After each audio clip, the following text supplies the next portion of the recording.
Anderson Cooper is on the scene for us right now. Let's speak with Anderson. Anderson, I take it what you've seen today, no one should ever see in a lifetime. But tell our viewers what you're seeing in Port-au-Prince and the environs there. Well, Wolf, there's been a lot of rumors in the city about what's happening with the bodies. As of late last night, we started to see bodies being picked up by front loaders, bulldozer-like equipment, and then being dumped into dump trucks and then carted off. It wasn't really known where those bodies were going. There were rumors some were being burned. What we found today was at least one series of mass graves far on the outskirts of the city of Port-au-Prince, out near the mountains in a field. We followed a dump truck and discovered what is just a mass grave in this field. There were 3 or 4 pits that were still open that were about half filled. We saw probably as many as 50 or 60 bodies lying either in the pits, or some of them had just been dumped into piles out on the ground. And at first, when you looked at them, it was hard to tell what they were.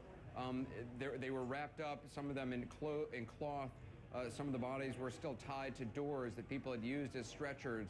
There was even one body that was stuffed into an old refrigerator that someone had used to carry that body to where it was left. And it's, in Sri Lanka, we saw this. We saw mass graves, and often in natural disasters, because of the question of getting bodies buried in time, mass graves are a common thing. But in Sri Lanka, there was an organization, and they at least photographed the bodies so loved ones might be able to identify them. Here, there is no such organization. These people are simply being dumped into pits and covered over, and then more people piled on top of them.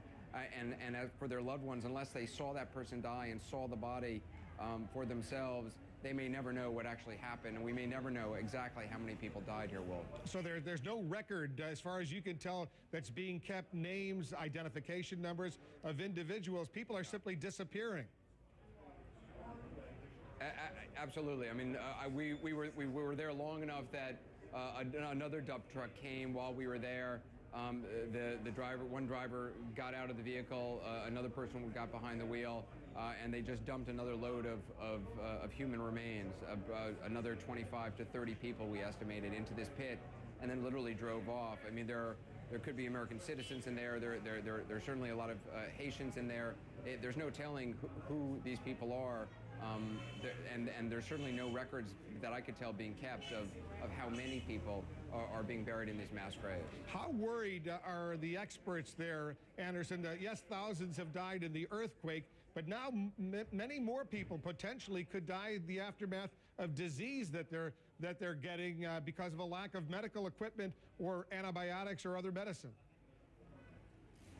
Well, I mean, there's no doubt that people are dying today and died yesterday and died the day before that because of, I mean, it's stupid deaths. I mean, deaths that didn't need to occur if they had access to antibiotics, or if they had access to a doctor who could treat their wounds, or if they had access to a surgeon who could amputate a limb so that gangrene didn't spread and course through their whole body. So,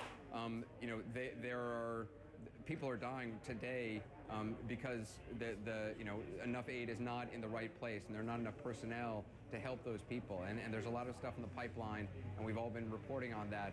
But it's obviously incredibly frustrating for people here, and people are losing their lives. You can break a leg here, Wolf, and have an open wound, and that can lead to an infection. You can die of sepsis in a relatively short period of time, I'm told. So, it's hard to believe that just something like a broken leg can end up killing you.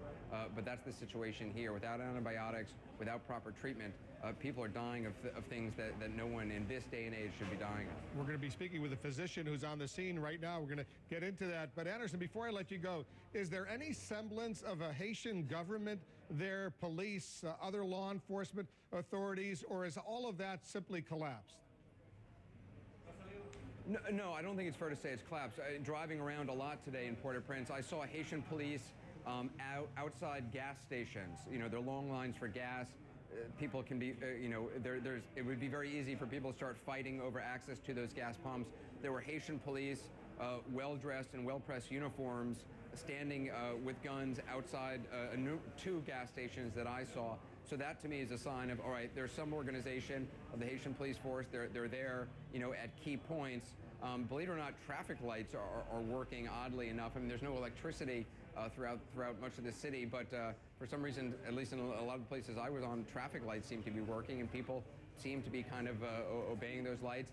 And look, you know, it's clearly some sort of Haitian government effort that is collecting these bodies. I saw a bulldozer down this street. That's the first bulldozer I've actually seen working today. We're seeing a lot more search and rescue teams driving around. And I saw a group of Bolivian peacekeepers who on their own had just gone to a poor neighborhood, had 2 trucks with prepared food, a hot meal, and in a very orderly way, they were handing out hot meals to people who were in this makeshift encampment. So you're seeing some organization, but there's no central organization, Wolf, and that's probably the most important thing. No one really knows where the worst affected areas are. There's not a sense of like, you know, okay, the next team that arrives should go here. It doesn't seem like there's any one group. The UN has a coordinating body. U.S. military is going to be coordinating a lot of things from the airport. But you don't feel much of a Haitian government presence. Clearly, the onus is going to be on international forces and the United States. Anderson's going to have a lot more coming up later tonight on AC 360. We're going to check back with you, Anderson, if we can. Thanks very much. Anderson, part of our excellent team on the ground.